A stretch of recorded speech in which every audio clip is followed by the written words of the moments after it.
I think we need to look at these nations the same way historically the Black Liberation Movement or the Black Radical Peace Traditionist, the Black Alliance of Peace likes to reference as they look to these countries you listed as allies, because while Black Americans might not always understand it, our role in American history is understood around the globe.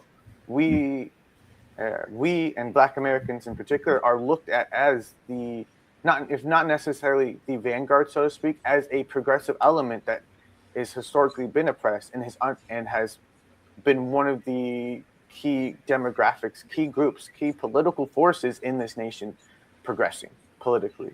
Mm-hmm. I think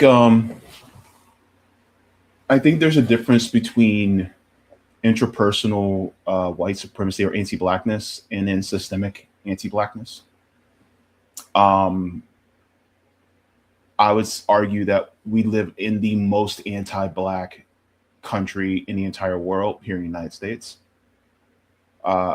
In places in Latin America,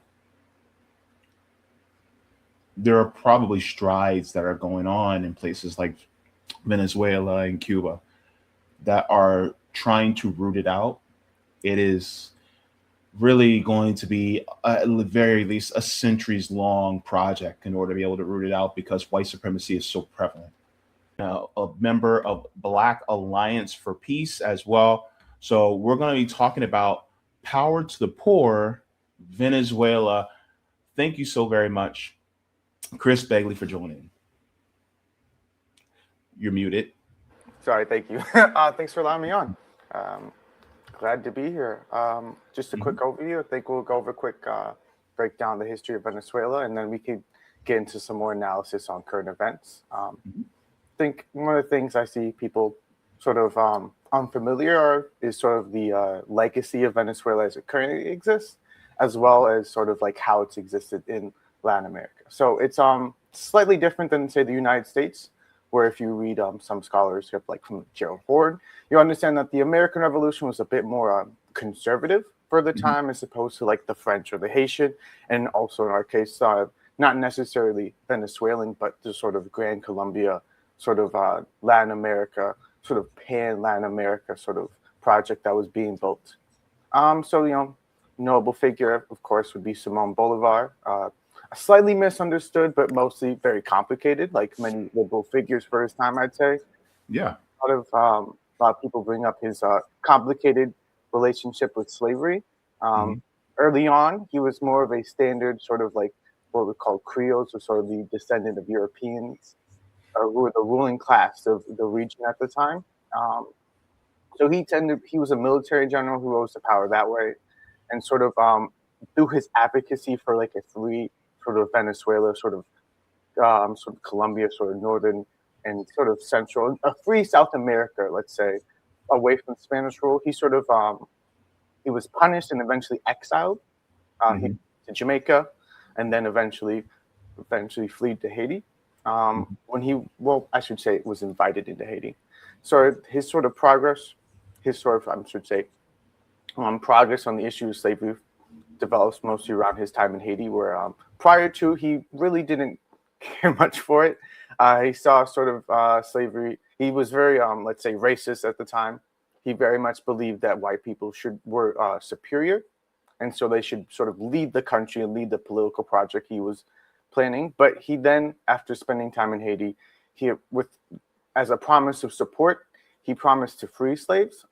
This was a bit controversial, not controversial for the time, of course, but also we could say contemporarily, because he didn't necessarily did an outright abolition. He believed that it would be tied to sort of as a patriotic thing, tied to if you fought for him, he would free you. But if you were already enslaved, he didn't necessarily at first advocate for that. Eventually, over time, he sort of changed, and he saw slavery as a sort of social, it led to social unrest, so to speak. So not necessarily he believed in full equality for African indigenous people, but thought that slavery as an institution, similar to, say, like a Thomas Jefferson, so to speak, that it was unstable. And while I would say he advocated more aggressively than Thomas Jefferson, who Jefferson thought it would eventually fade away, he believed sort of that it was not, both of them sort of had the belief that it was an unstable institution, which I guess, proved out right for them.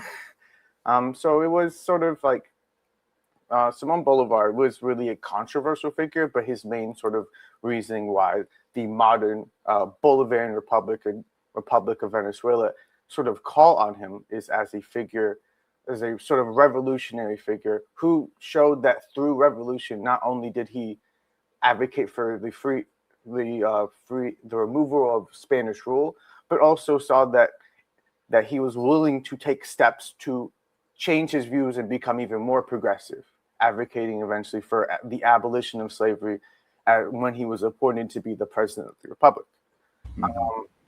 So as we see as Venezuela sort of developed, though, we see that it was really a sort of like neo-colony of the United States over time, especially when you see the oil sectors in like the 20th century develop. You see many of these Latin American, Venezuelan in particular, in our case, sort of ruling class being mostly European, mostly Creole descendant or mixed descendant, with them really dominating the economy, with the vast majority of people, as we see often, living in poverty, and were them sort of taking advantage of the situation, acting as what I like to call a comprador class, sort of a collaborationist class that helps like the larger imperialist nation, sort of like propped up puppets, as one might say, and taking advantage, gaining lots of wealth. And you see that the U.S., due to its geostrategic,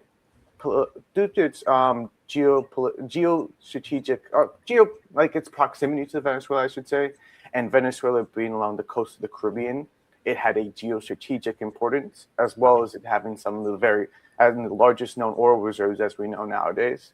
So in that sort of like, with that sort of importance, the United States has always been involved in Venezuela. In addition, Venezuela's oil is very crude, so it's very hard to process. So the U.S. actually took advantage of this by having, what they would do is they would just extract the oil and have it refined in sort of like the South Coast, like mostly in Texas and like around Houston area. Now in modern days, we see that like India and Russia and China have also gotten involved, as well as actually Germany and Spain having facilities as well. But the vast majority of Venezuela's oil has historically, and even currently to this day, been dominated by Western capital, specifically U.S. capital. And so we see that nowadays, and how Donald Trump's discussing sort of how we're going to take the oil from Venezuela. But if you sort of actually, I would say, if you look at the situation, you see a lot of oil companies are actually not that interested in the oil in Venezuela because of how expensive it is to refine. Because sort of what we're seeing is sort of this play similar. I think we see this in how they're now going after Cuba, which isn't known for having natural resources the U.S. want. That it's really more of about the geostrategic necessity of not getting the oil to China rather than having it for ourselves, and also like keeping the Bolivarian project, the socialist project in Venezuela, from developing further. If we actually look back a little bit and go to the 2000s, we can kind of go over the rise of like Hugo Chavez. He kind of comes to power as this left-wing military leader who there was a popular revolution actually in the early 90s. Well, not a popular revolution, but a coup attempt by many left-wing and progressive forces in the military that ultimately failed, however, led to his popularity. And then afterwards, we see sort of like the late 90s, early 2000s, the rise of like the Bolivarian Revolution. We see Hugo Chavez become the presidency, and sort of this political movement come to power in Venezuela, and has more or less been the dominant political force. Now, we still have those residual elements, because the Bolivarian Revolution wasn't, say, like a Russian Revolution or a Chinese Revolution, where they necessarily overthrew and, as many know, sort of more militaristically and more violently overthrew. However, they came to power in more of the sort of like what is known often as like sort of the pink tide, the sort of wave of like popular movements in Latin America, and due to their parliamentary system, allowed them to sort of become a dominant seat in government, and sort of from there they're able to seize state control that way, while not as fully as saying like Russia or China was. They were able to still be the dominant power, and were able to be sort of a force that the people could use to sort of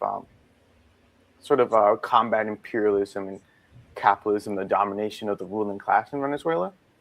We do see, though, that, of course, because of the U.S.'s nature, they're constantly interfering in Venezuela. We see it's very common, a very, very common tactic that we saw in 2024, that the U.S. will automatically side with the opposition during an election and claim that the opposition won and that the election's false. Now, like I would Guaido, right? yeah, like Juan Guaido or That Maria loser. Corina Machado, and even Yeah, before yeah.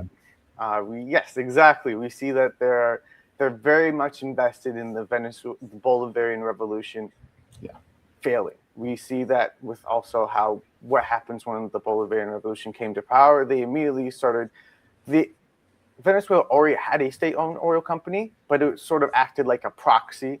They gave sweetheart deals to the United States, and it was a very incestuous relationship between U.S. capital and the Venezuelan state oil company, where it more acted just as like sort of like a more convenient way of having to export the oil, as it was they didn't. It also allowed like Venezuelan oil companies to not develop, which would even a capitalist oil company would be as a stronger competitor, possibly to the United States, even potentially. And so with the constant interference we see in Venezuela, we see this sort of culminating, I'd say, in around with the sort of under the Obama administration, Chris, what's the word? I'm so sorry. Categorizing Venezuela as a national security threat, and eventually laying the groundwork for Trump to place the sanctions, which immediately sort of halted a lot of the developments of the Venezuelan revolution. A lot of Western we saw large amounts of capital flight. So while many would say that it would be good for Western corporations to ultimately get out, capital still needs to come in for investments to uphold. There still needs to be the money and resources, because Venezuela is a very underdeveloped nation, as I was speaking before, due to it similar to, say, China, and with the opening up and reform, so to speak. There's still the necessity for some amount of capital from somewhere to come in, even if it needs to be controlled, as opposed to, as we're seeing, unregulated capital or no capital has devastating consequences for Venezuela and most any nation. But as many have explained, and I like to say, Nick Cruz over on the RBN main channel and on his own channel talks about Nicolas Maduro, and actually specifically the current acting president, Vice President Delcy Rodriguez, have carefully navigated the sanctions placed on them, to the point where actually, I think around the early 2020s, we see that Venezuelan economy actually starts to grow. So while they are still heavily sanctioned, the people are still living in poverty, we see that they're still able to navigate these sanctions and develop their economy. And even under this, we still see that they're providing healthcare. They're still trying to lower the cost of food for their people. Yeah. They're still providing education to their people. They're still trying to build up their revolution, and they're also still trying to show solidarity to other nations. Venezuela has historically and famously cut ties with the Zionist entity, and I want to say 2008 or 2009, around the rise of Hugo Chavez, and has, as far as we're aware, seemed to not have re-engaged those ties. There was reporting about a possible oil tank. I don't want to get too much into speculation on it, but I do want to iterate that the claims are somewhat contested, and I would say some of the reporting on that it is going to Venezuela seems to be more spotty than the reporting coming out of Venezuela, arguing that it is more of a sort of a false flag. I do think it's sort of in line with this, like I was speaking on earlier, this common trend to undermine the Bolivarian Revolution, to make it seem like there's sort of there's dissent, there's rampant corruption, and there's not a line of solidarity. Although I would like to say these claims, I feel like, can be contradicted, even if we look at the nature of Venezuela right now. Well, even though their elected president was kidnapped and taken to the United States on trumped up, pardon my pun, charges, but we do see that the republic still stands, that while there's claims that the hydrocarbon law and I'm sure it is heavily influenced by what happened. If you look at some of the reporting out of Venezuela, that I would say there is a strong argument that this sort of reform was necessary, and it's sort of like a not necessarily a coincidence, but the that it's not a fully like a full retreat from the revolution, so to speak, but because but more of a restructuring they're sort of doing and allowing in for Western capital to sort of attempt to redevelop. That process is always fraud. There's always open for the opportunity, corruption, abuse. Whenever you bring capital in, it brings an exploitation, but it is done so in balance with the idea that we still need to develop Venezuela up as a country. They do intend to reinvest these into the welfare state, sort of the development of the people.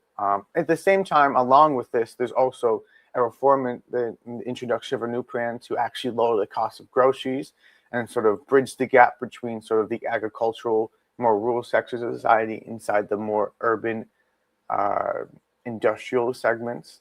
We do see that I do think there is still seen a commitment to the Bolivarian process. And I think fundamentally, I would say that what we're seeing here in Venezuela is sort of a strategic retreat due to enhanced pressures with an attempt to still maintain their solidarity. I mean, if we're looking at Venezuela, it really is a country that is heavily, heavily, heavily under siege, similar to a Cuba, with them being able to try to use their natural resources to navigate the situations and looking to key allies around the globe to sort of balance them. I mean, in addition to like, if we go more on additional ways that Venezuela has sort of played a sort of revolutionary role, we know it's historically was a key contributor to the Cuban Revolution, providing fuel.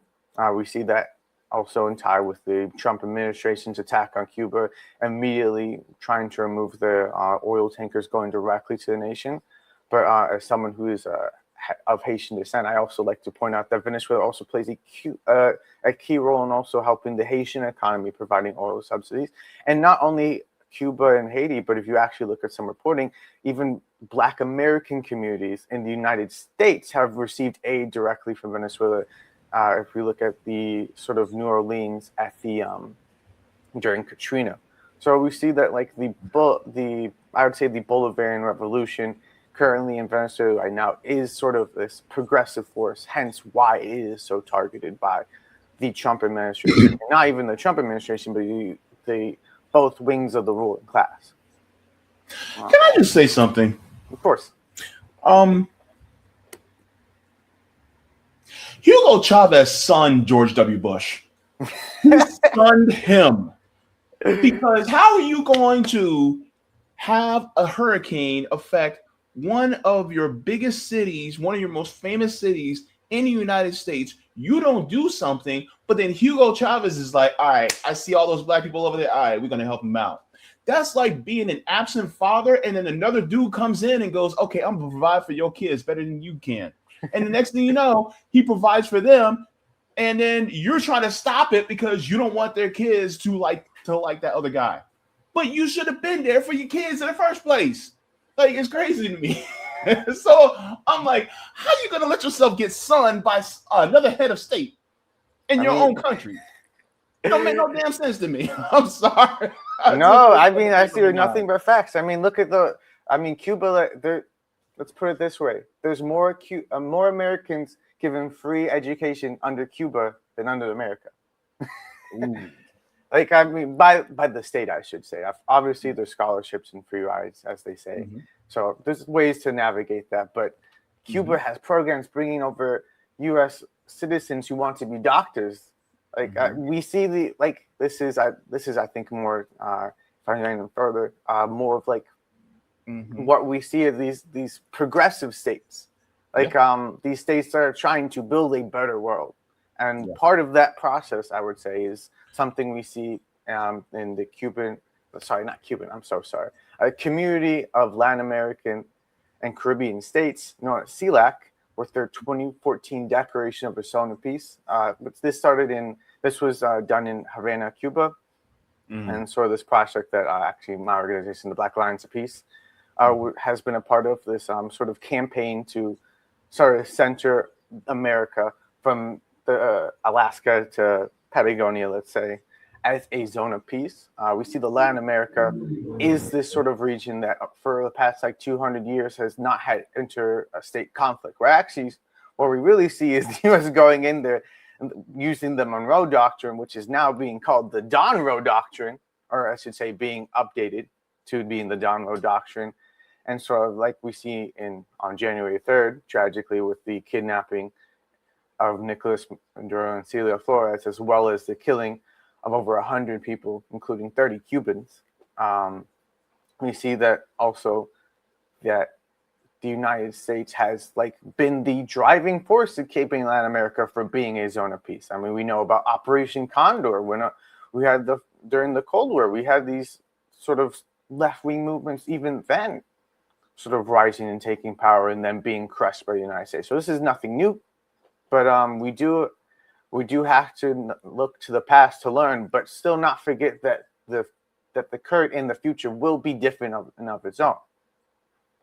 So I bring this up to say that the project for a zone of peace, as understood by BAP, is centered in a process called people-centered human rights, where it is the people who determine their rights. And I think this is very well emblematic of how Venezuela has built up their sort of revolutionary process, being rooted in the commune system, where we have these cooperatives and these collective communities all around Venezuela that are working to build a better society within Venezuela by taking the first steps in their own lives by organizing their communities and trying to address their needs, not by looking for outside help, but by building up from their own. And we see that with Hugo Chavez declaring that the communes are the foundation for the revolution.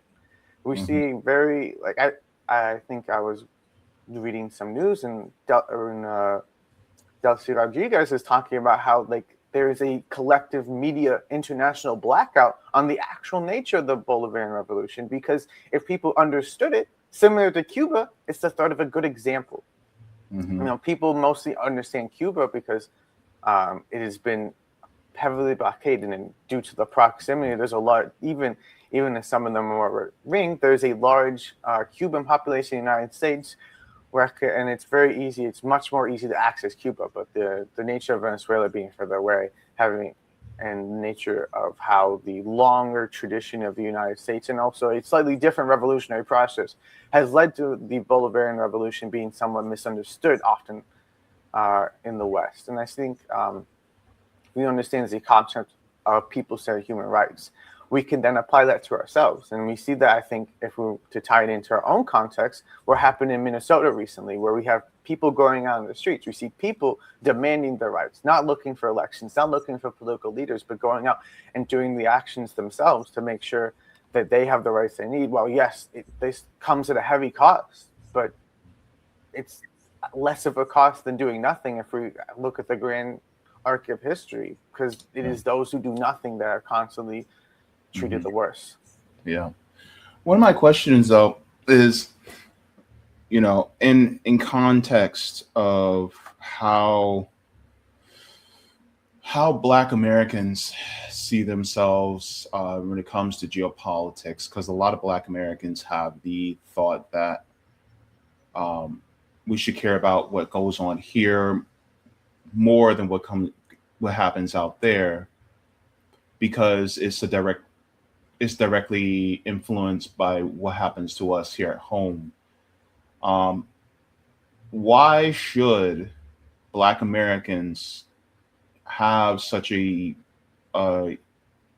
invested interest in what happens in places like Venezuela or Cuba, or as we see, you know, emerging in places, I think is Nicaragua. I think they may have either somebody that's more left-leaning. Why should they care more than is typical, especially in the age of the Donroe Doctrine? That's a great question. I do see this sentiment online as well. I haven't encountered it too much in person, but it could just be not the conversations I'm having, of course.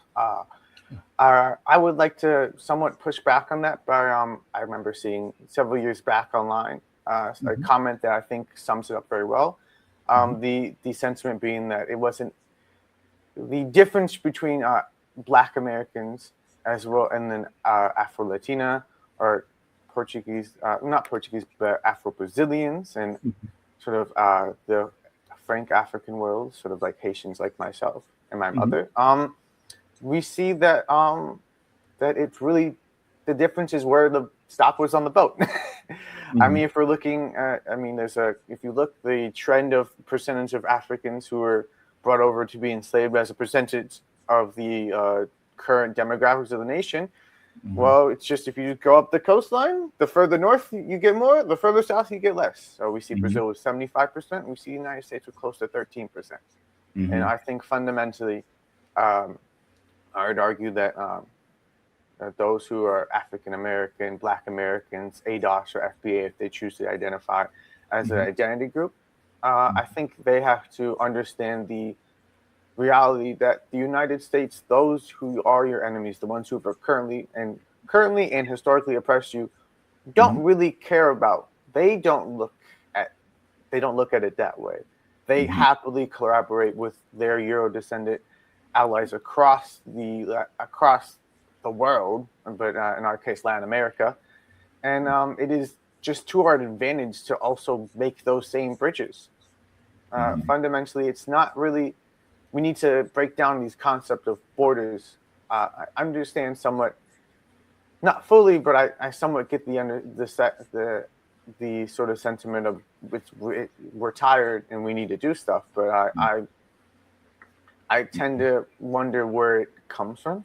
Sort Mhm. of like it's not really historically how it's in view because we look historically, many of our leaders have been from different parts of the Caribbean and Latin America and have immigrated or descendants of immigrants, like myself. Or also we see that if you look at actually in the case of the Civil War and the emancipation of African slaves in the South, that prior to that we see the Haitian Revolution, and even intermarried between that, we actually see many Euro descendant Euro descendant Haitians in quotes, I should say. They wouldn't have been Mhm. Haitian, but Euro descendants of the formerly what became Haiti, Mhm. fleeing with their enslaved Africans to the south into Louisiana, and those enslaved Africans actually rising up and attempting to free themselves there. Mhm. We see it was very much understood at the time by Euro descendant American ruling class and the uh, enslaved African proletariat of the South that that Haiti was an inspiration. It was a model of victory.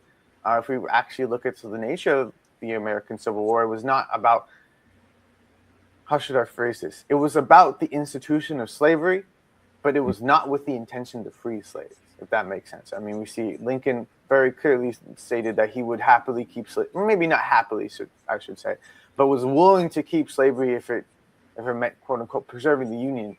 And we Mhm. see that actually the Southern Confederacy cared more about not just maintaining the institution of slavery, but maintaining the white rule over African Mhm. and Black people, Mhm. and sort of and to maintain this sort of I like to think of it as a neo-Roman slave empire, Mhm. and building out and expanding it westward and even into the Caribbean. Mhm. But we see that it was actually the that Black people freed themselves. They saw that the opportunity arose, and they didn't really care. They Mhm. didn't care what the Union intended. They didn't care about anything. They Mhm. started.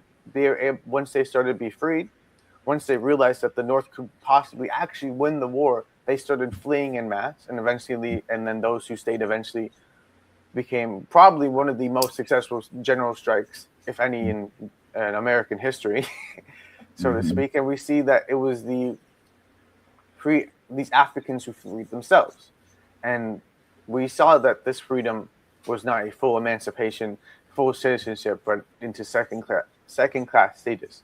But Mhm. this process was not done at the benevolence of anyone. I don't want to overemphasize about not Mhm. necessarily like the demographics because I do think there's clearly heavily this is class based. I would argue, and that, well, I'd argue that race and class are fundamentally similar. They're linked together and they can't be separated. But we do see that this attempt to maintain Africans sort of as a second-class status, a subjective status. But we still see that they understood people-centered human rights. Even if they didn't have the language to articulate at the time, they understood that they had to free themselves.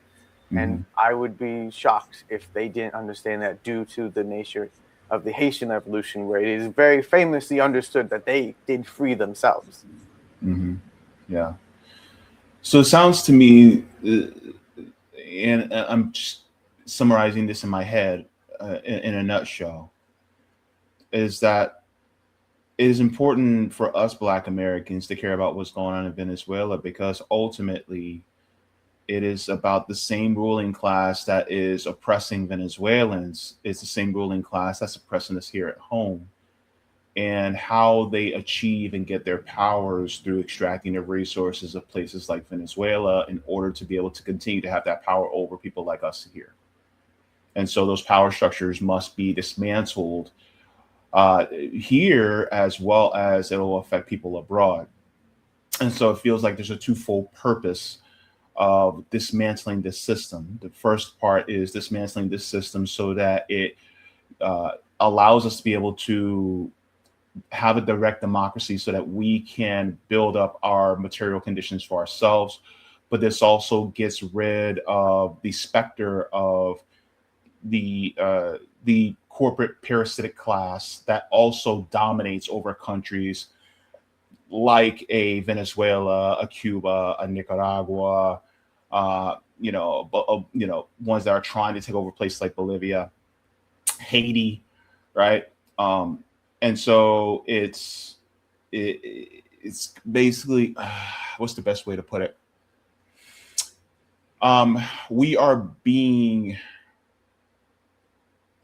in this machine, and people like us Black Americans, we are being rolled over by one tire, but there are other people being ran over with another tire. And even if we were to slash that one tire of the machine, of that car, that kind of disables it a little bit more. And if they do it with the other tire, they slash it as well. That disables the car even further. But it's important to realize that they are being, they're being oppressed just like we are. And so I think there's value in solidarity in that. One of the things that, and I'll share this.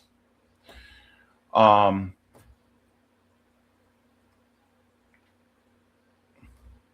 me see. That's weird. Oh, I see. Is this question from Roger Meadows, and I had this question in my head as well. It says, what about Afro-Venezuelans? I think he means being treated as second class. From what I recall, Chavez did was more theatrical than substance, not too many in positions of power. I know we all know that anti-Blackness is everywhere.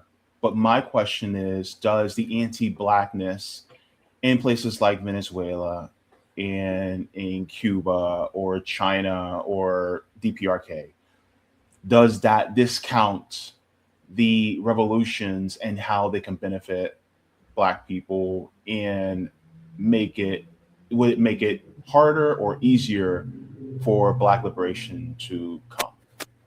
I think that's a good question, I'd say. In the nature of Venezuela, actually, Hugo Chavez identified as Afro-Venezuelan. If you see specifically at the Bolivarian Revolution, we see that prior to the Bolivarian Revolution, about 5% of Venezuelans identified as Afro-Venezuelan.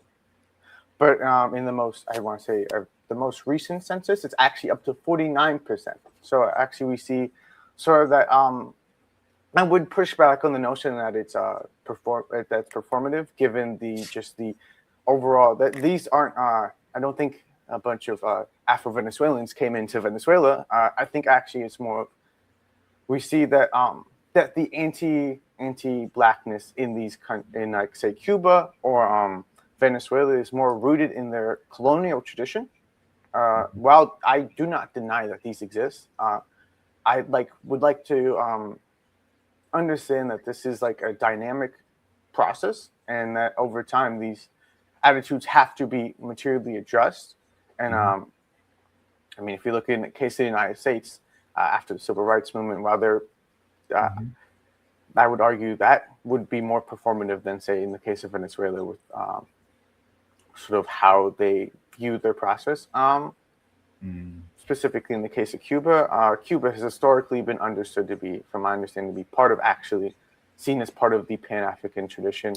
Specifically, if you look at their support for Angola, which they specifically cited Afro-Cuban descendants as part of the reason, seeing it as a joint sort of sister nation.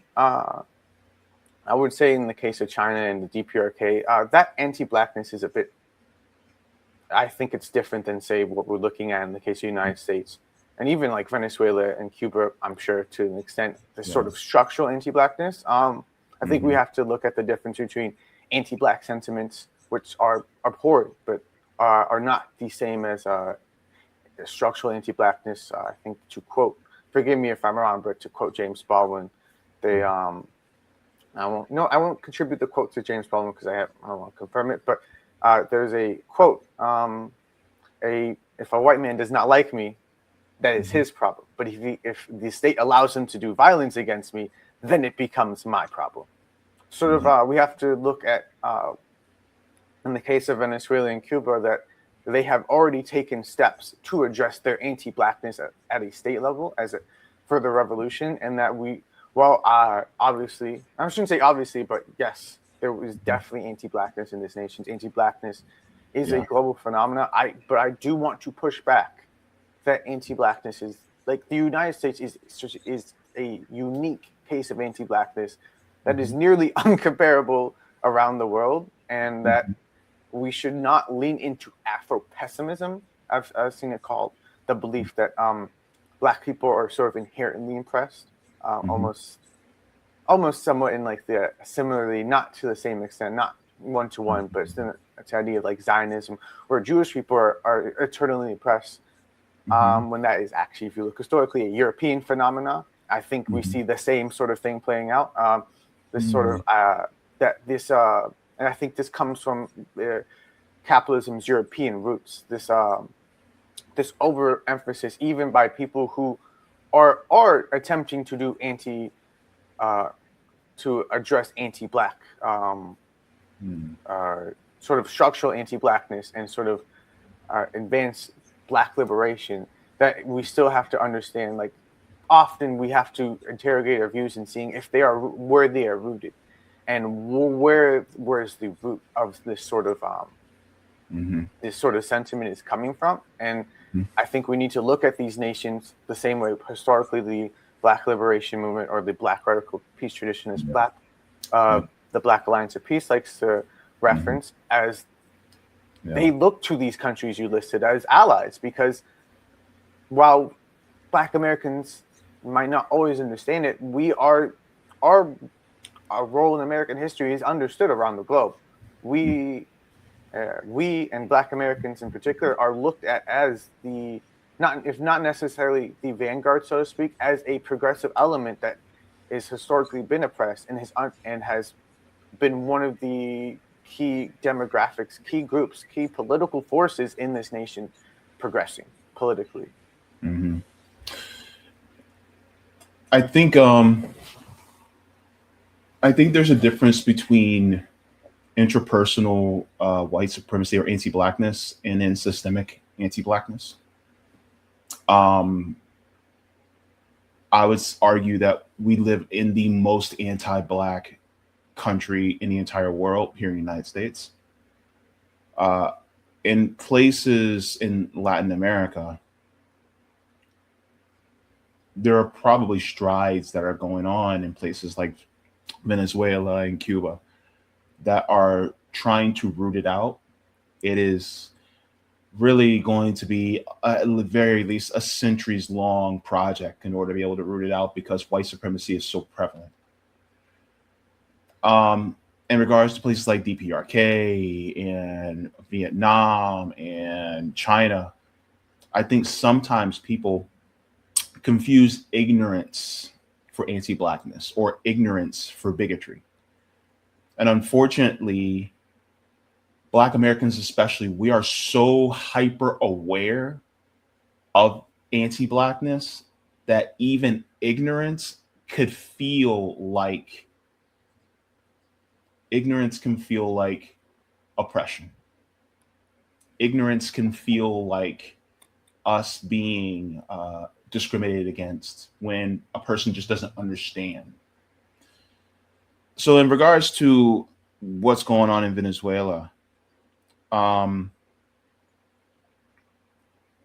you know, a lot of what we hear in the United States is, a lot of times from secondhand accounts, right?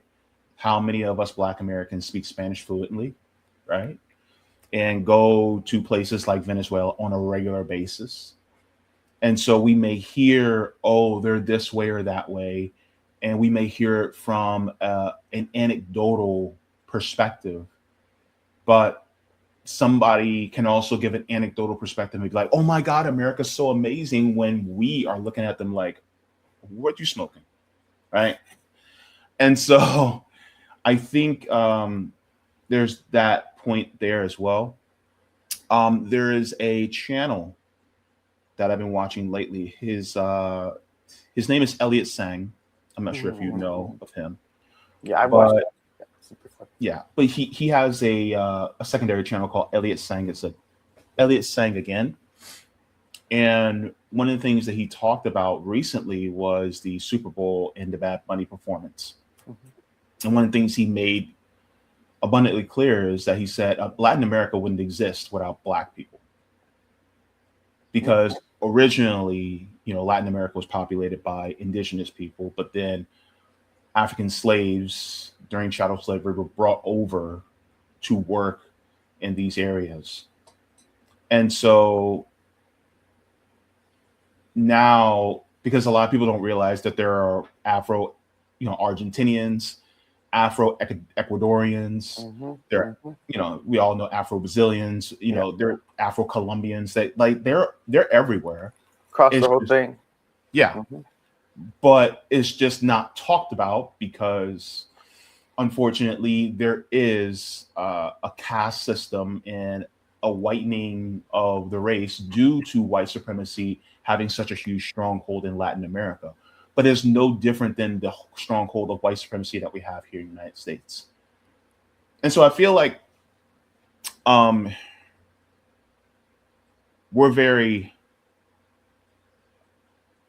we can be very touchy, because if we smell it even a little bit, it's like, okay, I should not go there.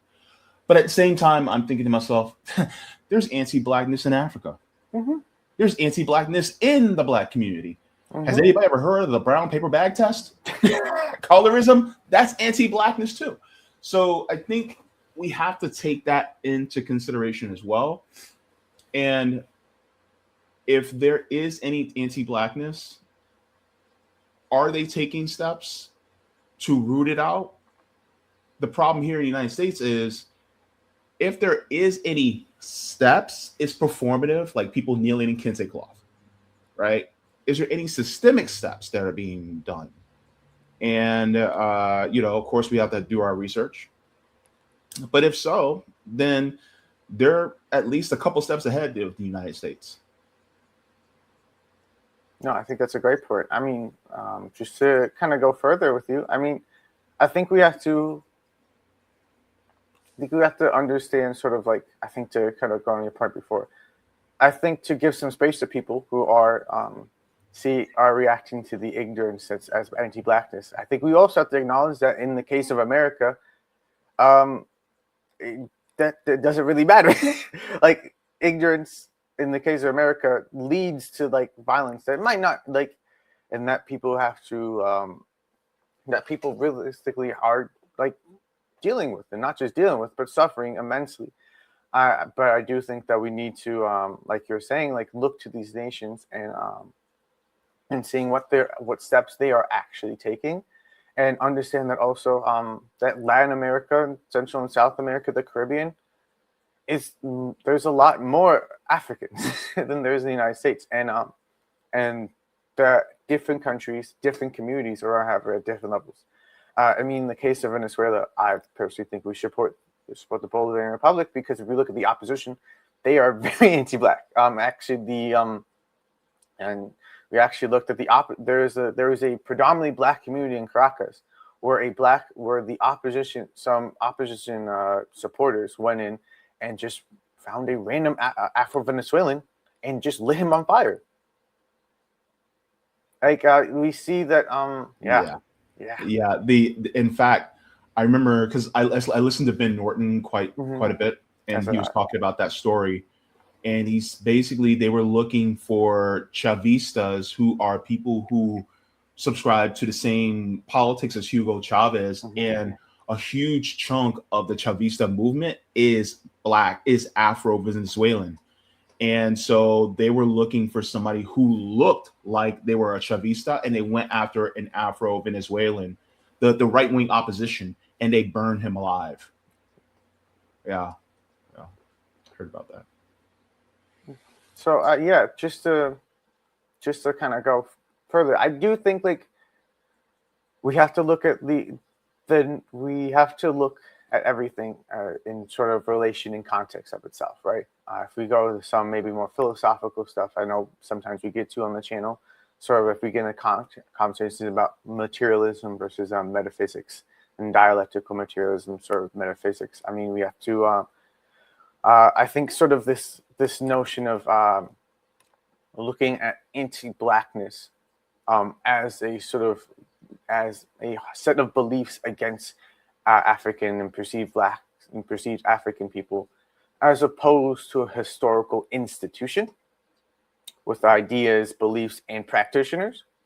And I think we need to look then at what nations are doing. I mean, if we look at Venezuela, we see that Afro-Venezuelans are supporting their process, Chavismo, the Bolivarian Republic. I think then we need to we should understand that they are probably going to have a better analysis of the situation. I mean, I think we need to sort of I think there's a quick sort of push to expand, like to believe that America is sort of like much less unique than it is in some sense, but also American exceptionalism sort of has two sides. It gets exceptional privileges it don't want, but it sort of like all the good things about America is unique. All the bad things, that's just human nature. You know, the common anti-communist argument also I think applies here. And so I think what we're seeing really in this sort of phenomena of looking at it is sort of just a failure of analysis not rooted in historical tradition. And I think if we understand the history of the Black radical tradition in the United States, we have to understand it as something that should have been in the civil rights movement. I think this is Malcolm X I'm referencing, something that should have been more global, something that should have been more international, and that we have to sort of look to our allies. Might not be our neighbors all the time. They often will be, and they often are. And I think we should obviously fundamentally organize with our neighbors, but we do have to understand not necessarily that we should overemphasize and always look to outside, but that we do have a history of strong allyship outside of the United States. Yeah. I think it's unfortunate that, unfortunately, a lot of Black Americans do not feel that way as of late. Some of them are expressing some of the anti-Blackness of people who have migrated here. I think part of that is manufactured. So for people who migrate here the legal route, they are particularly picked, especially if they made it in their country. And so the people who make it in their country, they're usually picked people who are more on the right wing and as well as more anti-black. And they're the ones who are chosen to come legally versus the ones who may be lower on the economic ladder and maybe more pro left wing or pro revolution. They're held back. They're like, no, you can't come in until their situation gets so precarious that they have to come undocumented or illegally. And then they finally come in, but then they're demonized and said, oh, you guys can't have solidarity with them because they're going to be just like the other ones that came in here legally because they're anti-black just like them. And if they came from Venezuela, they both must be anti-black because this one was anti-black. And so it's almost like painting an entire group of people with a broad brush. And then this creates a response from Black Americans saying, well, look, like they are anti-black, so therefore we have to be anti them because they're anti us. And so we have to alienate ourselves because there's a difference between delineation and alienation. And I want my, Black American siblings to realize that there's a difference. And so unfortunately, some will see and go, well, these immigrants are being anti-black. And they know that it's for the reason of self-preservation. And unfortunately, it is a system that is built by white supremacy in order to keep the people who are part of the oppressed class as divided as possible so that we'll be at each other's throats instead of at the Epstein class's throats. Yep. And so this is one of the reasons why I was saying to you before we went live, I'm like, we know all this stuff about the Epstein class, and yet they're still sitting in Calabasas and in the Hamptons, drinking mimosas and eating caviar. Mm-hmm. And we're still suffering. Yet a lot of these people are still living their life, going on private jets, going on yachts, going on trips, and nothing's being done. And yet we're at each other's throats because of the lies that we were told, whether we are in the southern part of the Americas or we're the northern part of the Americas or across the oceans. No, I think that's fundamentally breaks it down great. I mean, if you look at like U.S. immigration, I mean, I remember that was part of the conversation in 2024. I mean, there was those notable cases. I don't think it was, I haven't looked at the numbers, but I think it's the majority. But the notable cases of like you saw increased votes by the Latino community for Donald Trump, and some of the rhetoric around that, some of the people arguing is the unfairness of the immigration system. Some people, depending on what country you come from, to determine your sort of immigration status. My mother is lucky that she married my father, who is an American citizen, so she got citizenship that way. But I have cousins who have immigrated. It's very difficult to get citizenship for them. I mean, if we're going sort of to take a step back and sort of if we go back to the anti-blackness, Haiti's the only country in the Caribbean in what is known as CARICOM, the Caribbean community. So just like the sort of multi-state organization. Collaboration. They're the only ones who need a visa to go to the countries. So we see like Haiti as the premier sort of Black republic, so to speak. Maybe premier might not be the best word, but the sort of like the first one. They're similarly used as an example and treated poorly. I mean, I think other than that, I think sort of plays into this sort of understanding as well because it's part of this tiered system of immigration. Actually, specifically, if we get into left-wing politics, you have to mark that you're not a member of a communist party. You're not a communist to like enter the United States. Mm-hmm. Why?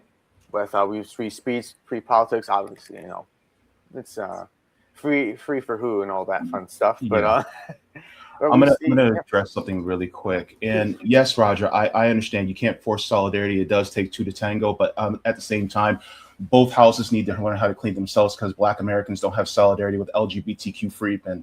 So therefore, we need to learn how to clean up our own house. Also, we need to start getting rid of all the misogyny and misogynoir that exists within the Black community too. So if we're actually going to start talking about to tango when it comes to solidarity, we need to start having solidarity within our own communities. And we also need to also let and allow people who are from South America to also do the same when it comes to addressing their own anti-Blackness, but we also have to address the bigotry within our own communities as well. And so in order for that to be able to happen, we also need to start having more conversations with each other and start actually having more solidarity. And also there's a classism that also exists within the Black community, the freedmen community, especially because we take on this white supremacist type of air and think of ourselves as better just because we are born in the United States and not in Africa. And so this is something that I think that we need to address, especially within the Black community. And if we don't, then we will never be able to find solidarity with each other, and we'll never be able to actually come together with other groups as well. And then they will see us as disorganized and discorded as well and say, hey, maybe we should just keep to ourselves. And so we also need to be the group that we want to unite with as well. And so they have to work on themselves. We have to work on ourselves, but it can't just all be, well, they got to work on themselves. We're okay. We're not. So I think that's something that we have to work on too. And so my thing is, Black Americans, we gotta clean our house. I mean, I can't disagree with that. I think we have to understand as a community that there's issues internally that are dividing us, and whether, yes, because of colonialism or white supremacy, they're still there. They need to be addressed. We need to work on it. I think, fundamentally, I think, sort of going back to what I'm talking about, dialectical materialism, Mao talks about this, the qualitative to quantitative change. So, quantitative to qualitative, I'm sorry. So he uses a pot boils with water as each temperature incrementally changes and eventually changes from a liquid to a gas. I think solidarity can be viewed in a similar way. It is the quantity of interpersonal connections we have with people, building those personal relationships that over time develops the quantitative change that becomes a class solidarity, a sort of a solid, independent Black movement, a Black political identity, and we need to understand that it is not force. He's correct. Roger Meadow is 100% correct, and that it's not force, but it has to be built, and we have to understand the timeline we're working with. We have to understand the forces we're up against, and we have to understand that the genocidal Epstein class wants to control the world and is willing to take us all out if they can. They're willing to just nuke it all and just leave it. Or they're burning it all in climate change. Like either way we look at it, we are an existential threat. Yeah. And unfortunately, when it comes to climate change, my fear is that there's so many of us who a lot of times we talk about what's happening, especially in the Caribbean, because they're very vulnerable. But most Black Americans, we live in the southeastern United States where we are either at or near sea level. I'm in Florida. We're not okay. So we gotta, reel in this whole climate change issue right now because it's affecting us too. And I feel like that's a whole nother thing that we have to tackle as well. And, with that, I also wanted to direct attention to this that you also wanted to talk about. You talked about the zone of peace. And I found this to be very interesting when I first read it. But I was like, oh, this looks pretty interesting and very cool. And so it's basically U.S. NATO out of our Americas. And so I think this is something that we also should push for, is making it so that, because the hegemony is ruining us, right? All across, both continents, right? It's ruining us because when people say America first, like when the rich say America first, they're not talking about the rest of us. They're talking about them.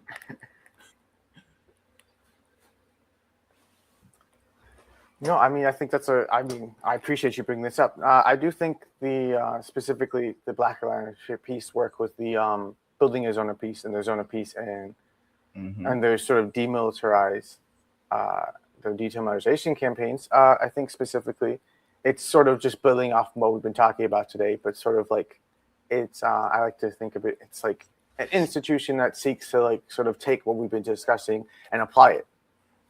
So we get into stuff like you get in campaigns, you do work, and then we take this sort of discussions we're having now and apply it to our conditions. So I'm in Chicago. Chicago, we have they're building, it's called the Illinois Quantum Computing and Microelectronics Park. It's based out of the South Shore community on the south side of Chicago, where there's an old steel plant. It's called U.S. Steel. So this ground that's already polluted, heavily polluted, they're trying to remediate it, so sort of redevelop it, and then build this giant quantum sort of like industrial park, which will have multiple different like large tech firms using AI, quantum computing, also a joint collaboration between the local Illinois state government, city of Chicago, Cook County, the local county government, the U.S. Department, DARPA, so the Defense Department, as well as multiple different universities in the area. So it's Israel. Of course, because of all bad things. All was it Epstein said all roads to Tel Aviv? Not really, but tongue in cheek. We'll see. But we see this as sort of like sort of this military base attached, because if we look actually into quantum computing, there's not really much commercial use for it, and so far it's really been useful for mass data surveillance and encryption breaking, which is aka keeping track of everyone and making sure your passwords are good.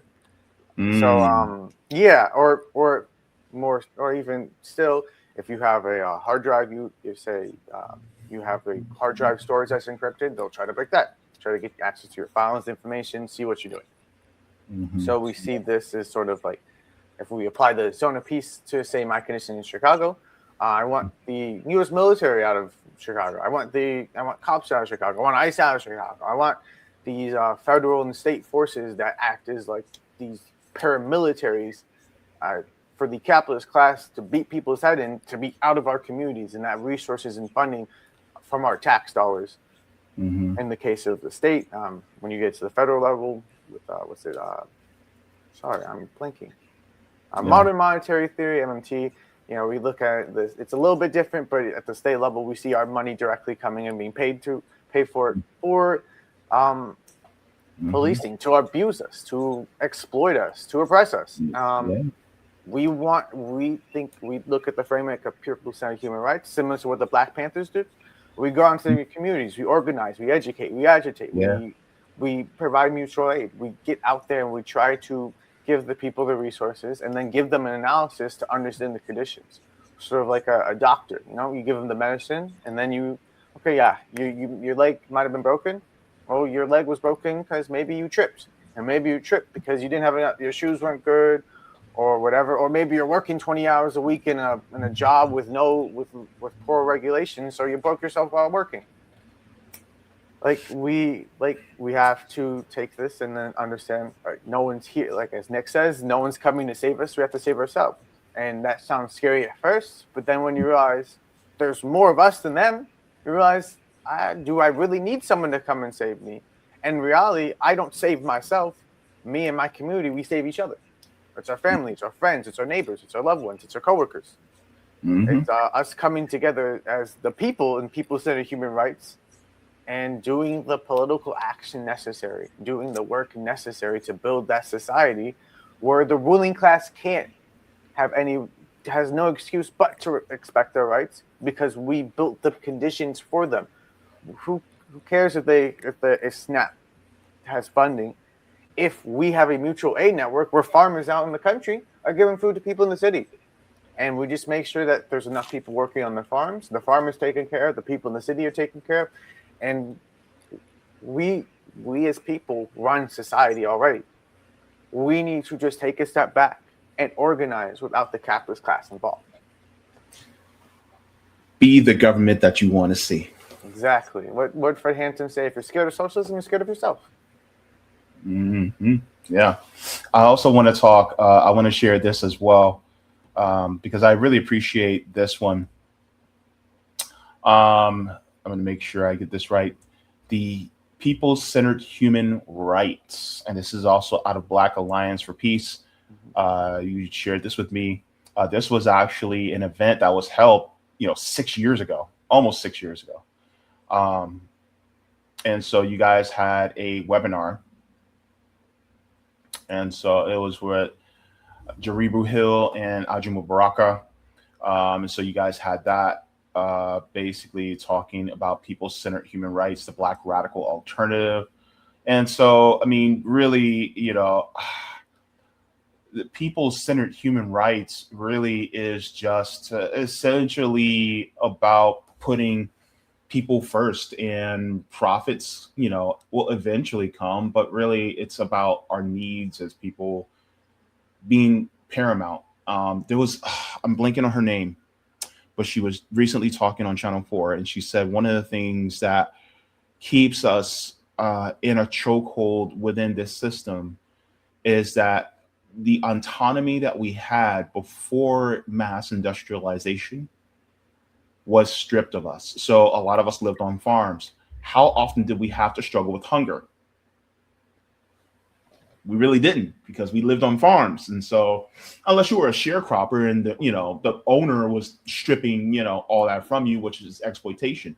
But if you were just an independent farmer by yourself and you didn't have to worry about somebody stripping you of your resources, then, you can save some of that food for yourself and then sell the rest. And so, now since we all have to go into the cities and work in the cities, now we, our sustenance come from the wages that we're given from these capitalists, and we're producing way more than we're producing profits way more than what we get back as wages. And so that's one of the biggest issues that we're facing now within this system. And so we're trying to build our self-sustainability within mutual aid networks again.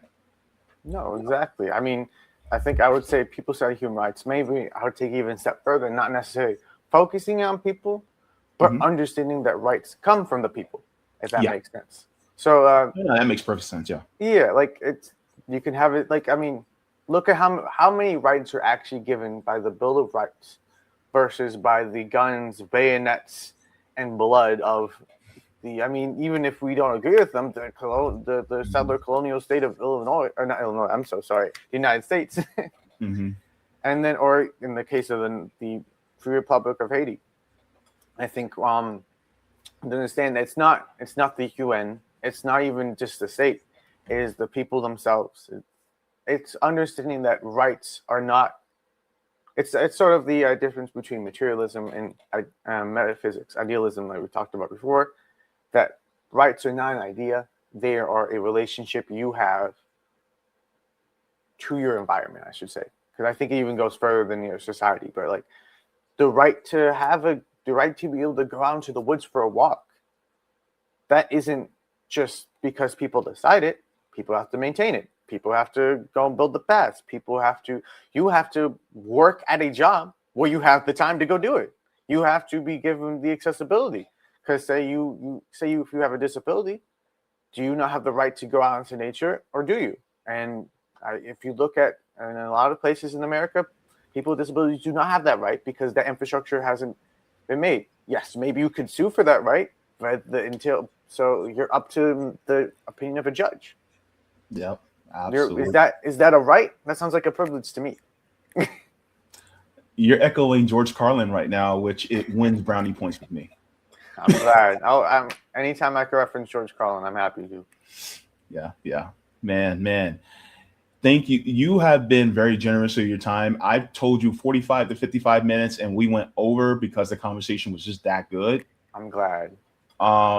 And you can let people know like where they can find you, what you have coming up. Do you have a channel, or do you write any articles that you want to plug?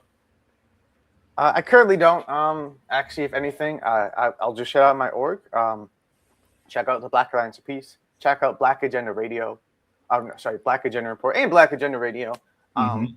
Hopefully in the future, I do hope to sort of contribute more. But mostly I have just been working a bit more behind the scenes, building up stuff there, getting involved locally a bit more. But yeah, I mean, my analysis isn't necessarily It's not fully unique. It's unique because it's mine, of course. But if you like the ideas, I'm saying watch RBN, watch Geopolitical Comic Corps, Ben Norton. I'm so sorry, Ben. Watch Mint Press News. Watch. I like Savvy Drop Sign Sabs. News. Watch Savvy. If you're on this and you're not watching Savvy Sabs, I'm happy that me and JB are the first people to tell you to go watch her amazing show. Yeah. Just go out there, look for left-wing independent media. Another nation, Danny Haifong. We can be here for the next hour listening off these great journalists. Yeah. Obviously, I wish Jamal Thomas well, because I know he's going through a lot. But Jamal Thomas, yes, and Garland Nixon, man, powerful people, man. Yep. I mean, like, if you see a Black left-wing independent voice, go ahead and hit subscribe, like, follow, whatever you need to keep them in your inbox. Just go out there, look up. These analysis is out there. I also second look up international stuff, Telesur, RT, TGTN, I might butcher this, Al Jazeera. It's not the best, it's liberal at times, but look at liberal sources, look at the New York Times, Fox News, whatever. Look at anything, read as much as you can. Get as much information as you can, because you never know where you're going to learn stuff. But make sure that you have a solid. But make sure you're also reading political theory. Read the don't read Noam Chomsky anymore. No, I'm kidding. You can read manufacture can't want. But read Inventing Reality anyway. I prefer it personally. I think it was a better book. But either way, Michael Parenti's always a win. Michael Parenti's always great. Read Michael Parenti. And Margaret Kimberly. Please read Margaret Kimberly. Read her articles. Read her books. Read everything by her. Black liberation media, disagreements at times with them, but I think always good to get on and see, always good to see independent voices, and always good to just sit there and engage with people who are trying to build a better world. All right. That was Chris's recommended reading list. All right. Thank you so very much for coming on, and I hope to have you back on very soon for more analysis. All right. I'll try my best. I'll try my best. Thank you so much. All right. Bye-bye. All right, folks. That was Chris Begley. Thank you so much for watching, and I appreciate it from the top and bottom of my heart. If you'd like to see any more, you can